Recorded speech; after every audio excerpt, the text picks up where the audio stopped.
Can you imagine owning 25 different credit cards? What type of crazy person would open 25 separate credit cards? Now, today in this video, I'm gonna walk you through why I've opened more than 25 different credit cards over the past 10 years. And then I'm gonna talk about 10 great things that I've learned from opening credit cards and how you can follow and learn from my experience of opening all these credit cards over time. And you're definitely going to want to stick around to the end because my last tip is going to be a game changer. This tip alone has saved me thousands of dollars over the years, and you're going to want to stick around and hear that.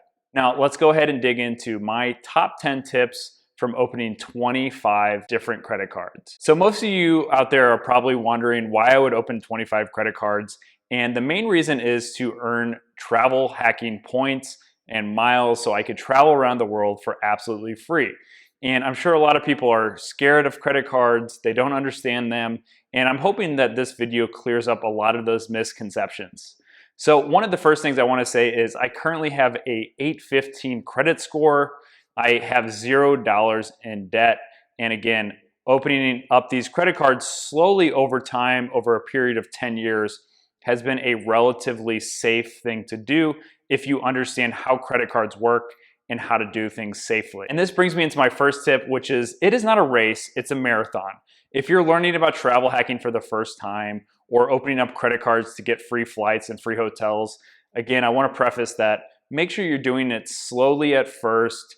You're walking before you run. And again, this is something that you can sustainably do, at least through my travel hacking strategy, you can sustainably do for over 10 years and beyond. Keep that in mind is anything around the credit card space, be very careful. And again, I want to preface that this video is not financial advice. Make sure you do your own research before opening any new credit card. Now, number two, that 95% of credit cards are no good. Now, this was something that I first realized when I was 18 and I opened my first credit card. I went into a bank to open a debit card, to open a savings account and a checking account, and essentially they gave me a credit card, which at the time they pitched it as, if you ever overdraft on your card, we'll charge it to your credit card. That way you have 30 days to make up the difference. And this was my first experience with a credit card. It was kind of cool at this 18-year-old stage because I had a savings account with this local bank.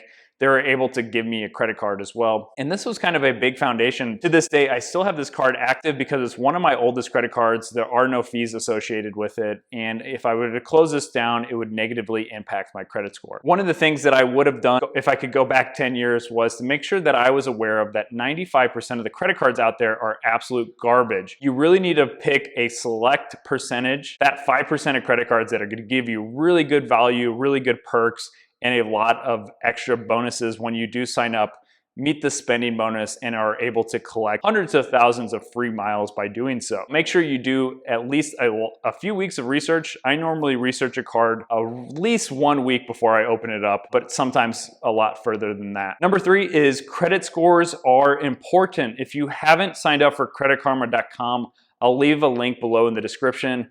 This is a free tool and it's going to be a lifesaver for you. More than half of America's social security numbers were leaked. There's a lot of people out there that have your social security number. So signing up for something like creditkarma.com is going to allow you to keep a free tracking on your accounts. If somebody's trying to open up a credit card in your name that isn't you, you'll get alerted about that. Also, it really helps you track your credit score and it'll show you exactly what's impacting your credit score and what sort of changes you need to make to increase your credit score on that site.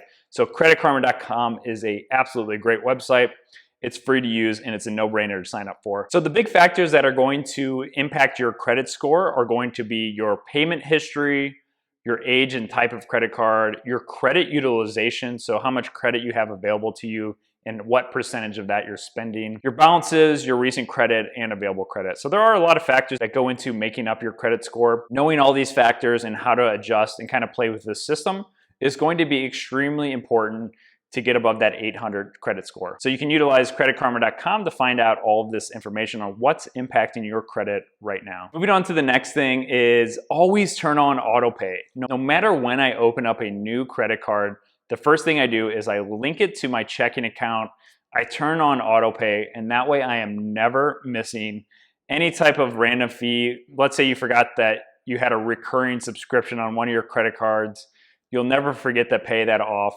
And this way I'm able to utilize AutoPay to make sure that I'm always paying off my credit cards on time. And this has really positively impacted my credit score over a long period of time because I never miss a payment. And a lot of times I'm actually paying 2 or 3 weeks before. And that's another pro trick, is to pay your stuff on time, but if you can, pay it early. That's even better. Moving on to my next tip is to treat credit cards like cash or like a debit card. Again, I never spend money that I don't have, and I think that's one of the core mindsets of being successful with credit cards over time and being able to open up 25 credit cards sustainably.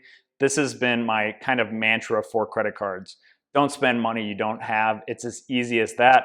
But again, maybe it's easier said than done. Moving on to the number 6 tip is to make sure that you're unlocking these amazing deals. I think this goes back to my first tip that not all credit cards are treated equally, but make sure that you're utilizing and you understand fully before you open up a credit card, what are all the perks? And again, if your card costs $100 a year or $500 a year, but you're not getting at least 2 or 3 times that value out of the credit card, I would consider changing credit cards or putting that credit card on hold. And that moves me on to my next tip, which is to never cancel credit cards. Always look for a downgrade option. Canceling your credit cards can negatively impact your credit score.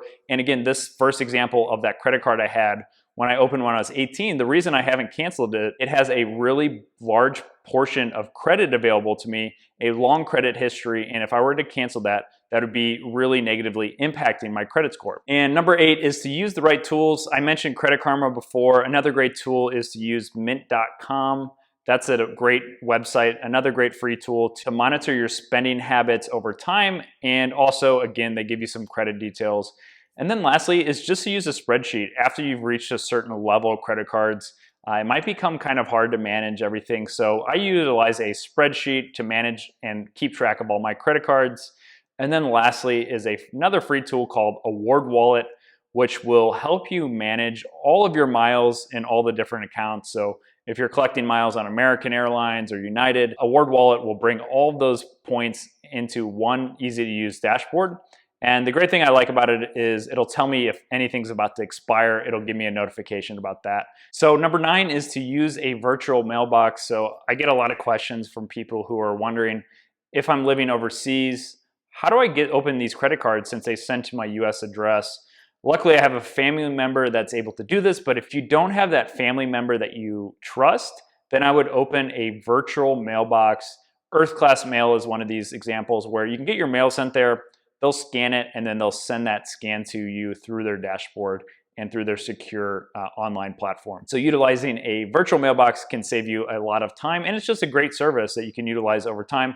Some of these services even cash checks if you do receive checks. So coming in at number 10, my last and final tip is to, if you're ever going to downgrade or cancel a card, call the retention number and say, hey, I'm interested in canceling this credit card. I'm just not getting enough use out of this. A lot of times, about 80% of the time, they're going to give you what is called a retention offer.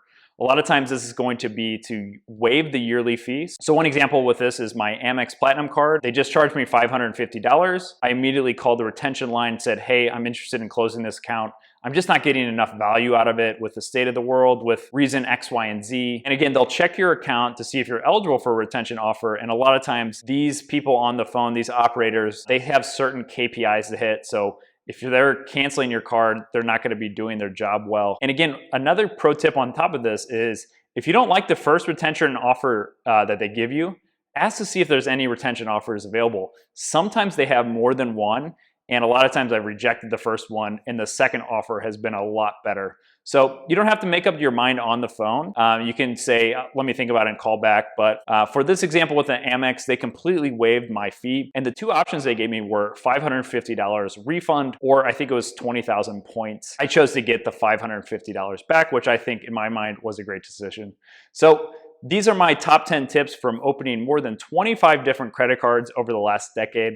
If you have some great tips, I would love to hear them in the comments below. And again, if you're interested in learning more about travel hacking, I'll leave a link below to apply for my travel hacking masterclass, where you can learn my complete step-by-step strategy through a course of 40 different videos, teaching you everything I know about travel hacking with credit cards and without credit cards that I've learned from visiting more than 85 different countries over the past decade. So I'll leave those details below. And again, if you made it this far, please consider liking this video and subscribing. And if you do subscribe, make sure you hit the bell notification icon to get alerted about the 2 new weekly videos I'm releasing.